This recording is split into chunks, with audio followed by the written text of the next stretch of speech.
ఇక Abids to Tollywood Akhil Pahilwan Hyderabad sex రాకెట్లో వెలుగులోకి సంచలన విషయాలు. అఖిల్ పహిల్వాన్ ఫోన్లో సెలబ్రిటీల నెంబర్లు. పలువురికి అమ్మాయిలను సప్లై చేసినట్లు అనుమానాలు. హైదరాబాద్లోని అబిడ్స్లో వెలుగు చూసిన సెక్స్ రాకెట్ లింకు టాలీవుడ్ వరకు ఉందని తెలుస్తున్నది.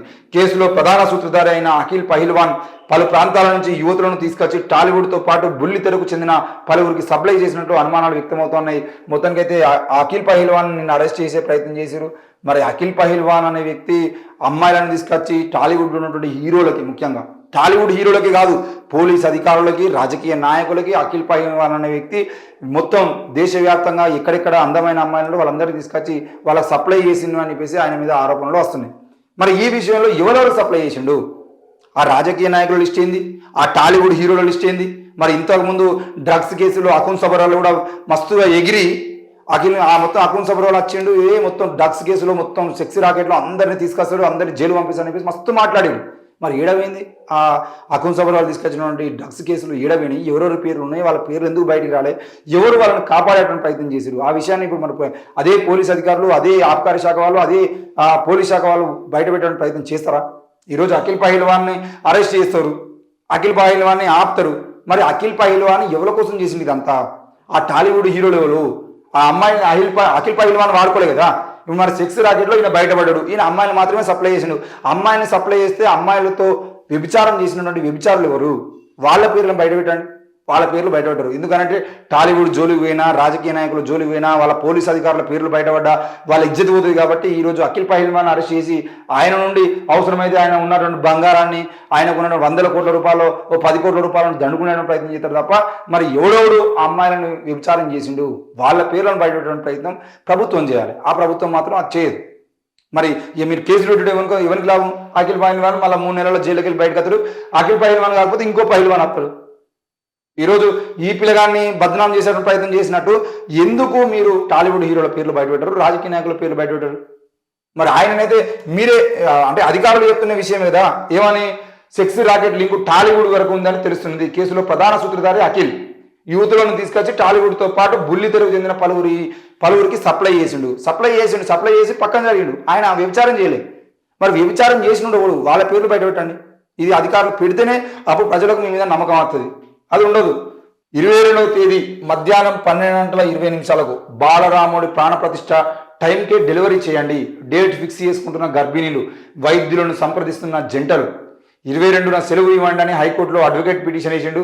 అయోధ్యపై తప్పుడు వార్తలు వేయొద్దు, మీడియాకు కేంద్రం మార్గదర్శకాలు జారీ. మీడియాకు మార్గదర్శకాలు జారీ చేస్తున్నారు, కానీ మరి అక్కడ జరుగుతున్నటువంటి విషయంలో తప్పులు ఏం జరుగుతున్నాయి అనే విషయంలో మాత్రం వీళ్ళు ఎవ్వరు మాట్లాడరు. నరేంద్ర మోడీకి సంబంధించిన విషయంలో ఆయన ఏ నిర్ణయం తీసుకుంటే అదే నిర్ణయం ఫైనల్ అని చెప్పేసి మరి కేంద్ర అధికారులు మాట్లాడుతూ ఉన్నారు. ఈరోజు మీడియాలో తప్పుడు వార్తలు వేయొద్దని అంటే తప్పుడు వార్తలు ఏమున్నాయి? ఈరోజు మీరు సెలవు ప్రకటిస్తున్నారు, ఆ సెలవు ప్రకటించాల్సిన అవసరం ఉన్నాయని చెప్పేసి మాట్లాడుతున్నారు. మరి నరేంద్ర మోడీ ఆ ప్రాణప్రతిష్ఠకు సంబంధించిన విషయంలో ఆయనే ముందుండి కూర్చొని ఆ ప్రాణప్రతిష్ఠ చేస్తామని చెప్తున్నారు. మరి భార్య లేకుండా, హిందూ సాంప్రదాయం ప్రకారం భార్య లేకుండా అలాంటి క్రతువులు నిర్వహించదు కదా, అది హిందూ సాంప్రదాయంలో భాగం కదా. మరి ఆ విషయాన్ని ప్రశ్నిస్తే తప్పుడు సమాచారం ఎట్లయితుంది? ఈరోజు నరేంద్ర మోడీ చేస్తారా లేదంటే మిశ్రా కుటుంబం చేస్తారా అనే విషయాన్ని మనం నిన్న మాట్లాడుకున్నాం. మరి ఏది జరుగుతుంది? మరి బీసీ శూద్రుడైనటువంటి వ్యక్తి నరేంద్ర మోడీ బీసీ అని చెప్పేసి మీరే మాట్లాడారు. మరి శూద్రుడైనటువంటి వ్యక్తి ఆ కార్యక్రమానికి అర్హుడైనా కాదా అని చెప్పేసి మనం ప్రశ్నిస్తున్నాం. అది తప్పెట్లయితుంది?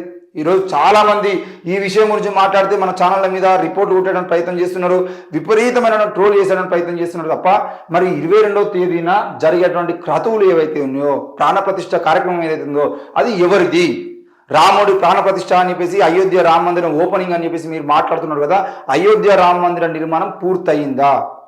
అక్కడ బాలరాముడి కార్యక్రమం జరుగుతుందా లేదంటే రాముడి ప్రాణప్రతిష్ఠ జరుగుతుందా? ఈ విషయంలో ఎందుకు దేశ ప్రజల్ని తప్పుదోవ పట్టిస్తున్నాడు?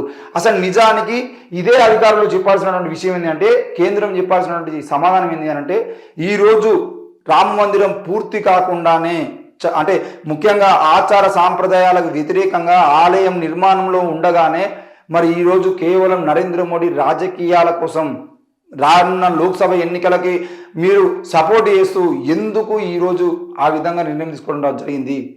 రామ మందిరాన్ని పూర్తి కాకుండానే ఎందుకు మేము అడుగుతామని ప్రశ్నిస్తున్నాం. రామ మందిరాన్ని ఈరోజు అత్యంత అవసరంగా ఎందుకు ఓపెనింగ్ చేయాల్సి వస్తుంది? అది కూడా కేవలం బాలరాముడి ప్రాణ ప్రతిష్ఠ చేయాల్సిన అవసరం ఏమొచ్చింది? దానికి ఇంత పెద్ద అడ్వర్టైజ్మెంట్ ఎందుకు?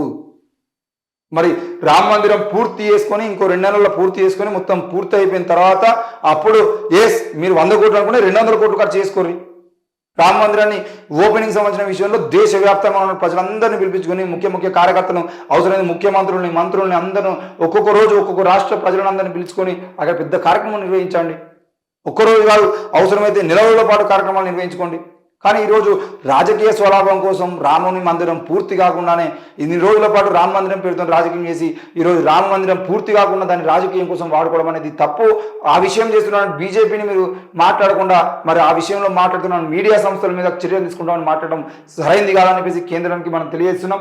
ఇకపోతే 22వ తేదీన మధ్యాహ్నం 12:20 ఏదైతే ఉందో ముహూర్తం, అదే ముహూర్తానికి మాకు ఆపరేషన్ చేయాలి అని చెప్పేసి చాలా మంది గర్భిణులు ఈరోజు ప్రయత్నాలు చేస్తూ డాక్టర్లు, ముఖ్యంగా ప్రైవేట్ ఆసుపత్రుల్లో, ప్రభుత్వ ఆసుపత్రుల్లో రాష్ట్ర వ్యాప్తంగా, దేశవ్యాప్తంగా అదే కార్యక్రమం జరుగుతూ ఉంది. మరి ఈ విషయంలో ఇక్కడ నుండి ఆరోగ్య శాఖ వాళ్ళు, ఆరోగ్య శాఖ మంత్రి కానీ, ఆరోగ్య శాఖ అధికారులు కానీ, ముఖ్యంగా డాక్టర్లు కానీ గుర్తుపెట్టుకోవాల్సిన విషయం ఏంటంటే ముహూర్తాలు చూసి మీరు ఆపరేషన్ చేస్తే తప్పకుండా రానున్న రోజుల్లో ఆ విషయంలో జరిగేటువంటి ప్రతి పరిణామానికి డాక్టర్లు ప్రభుత్వం బాధ్యత వహించాల్సి ఉంటుంది. మరి 12:20 ఎవరెవరు దేశవ్యాప్తంగా, రాష్ట్ర వ్యాప్తంగా డెలివరీ అవుతున్నారో ఆ విషయంలో వాళ్ళకి ఎన్ని నెలలు పడ్డాయి, వాళ్ళు ఎప్పుడు గర్భం దాల్చారు, మరి ఆపరేషన్ చేయాల్సినటువంటి అవసరం ఏమొచ్చిందని చెప్పేసి రేపటి రోజున జరిగేటువంటి ప్రతి ప్రశ్నకి సమానం చెప్పాల్సిన బాధ్యత డాక్టర్లది. కాబట్టి ఈ విషయాన్ని కూడా గుర్తుపెట్టుకోవాలి. మరి ఈరోజు తల్లికి ప్రాణహాని ఉంటుంది, బిడ్డకు ప్రాణహాని ఉంటుంది. కాబట్టి ఆ విషయంలో వెనక్కి తగ్గి ముహూర్తాల పేరుతో బిడ్డల జీవితాలని, తల్లుల జీవితాన్ని ఆగం చేయొద్దని చెప్పేసి మేము కోరుతా ఉన్నాం.